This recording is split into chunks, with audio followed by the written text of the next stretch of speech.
জি, আসসালামু আলাইকুম। আসলে বিএনপি তো একটা বড় দল, আর আমরা গত 16 বছর তেমনভাবে কোনো নির্বাচন অংশগ্রহণ করিনি। এখানে দলের মধ্যে অনেক প্রত্যাশিত প্রার্থী রয়েছে।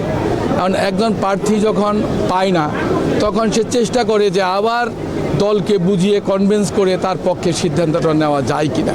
আর অতীতে দল মনোনয়ন দিত ঠিক মনোনয়ন জমার 2-3 দিন আগে, আর এবার দল মনোনয়ন দিয়েছেন প্রায় 1.5 মাস আগে। তো স্বাভাবিক কারণেই সবাই চেষ্টা করে যদি দলকে একটু কনভিন্স করা যায় আমার পক্ষে আবার নেওয়া যায়।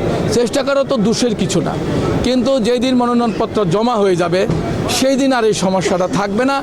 আমাদের প্রত্যেক নেতাই অনেক ত্যাগী, তারা চায় বিএনপি ক্ষমতায় আসুক, গণতন্ত্র পুনঃপ্রতিষ্ঠিত হোক এবং আমাদের মার মনটা শান্ত হোক। আমাদের ভারপ্রাপ্ত চেয়ারম্যান দেশে ফিরে নেতৃত্ব দেওয়ার মধ্য দিয়ে নির্বাচনী নেতৃত্ব, সে বিজয়ী যদি হয়, আল্লাহ পাকের ইচ্ছায় প্রধানমন্ত্রী হয়, তাহলে আমরা সবাই ভালো থাকতে পারলাম, দেশের মানুষের প্রত্যাশা পূরণ হলো। এই কন্টেস্টে সবাই কিন্তু মনোনয়ন জমার পর আর দ্বিধা বিভক্তি থাকবে না। এখন নিজের অবস্থান জানান দেওয়ার জন্য এ করাটা দোষের তেমন কিছু নয়। ইনশাল্লাহ এটা তো তারা অধিকার রাখে, সে নিজে আবার প্রার্থিতার হওয়ার অধিকার রাখে। সুতরাং আমাদের দল তো বলে নাই যে না তুমি দাবি করতে পারবে না, এরকম কোনো কথা তো বলে নাই। সবাইকে এই রাইট আছে, যারা মেনে নিয়েছে ভালো, যারা মেনে নেয়নি তারা অপেক্ষা করছে, সবাই মেনে নেবে। এটা দলের কোনো ক্ষতি হবে না বা দলের শৃঙ্খলা ভঙ্গ হচ্ছে না মনে হয়।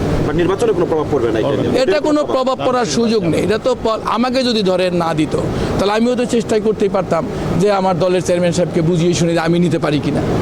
এই চেষ্টা করাটা দোষের কি, আমি তো কোনো দোষ দেখি না।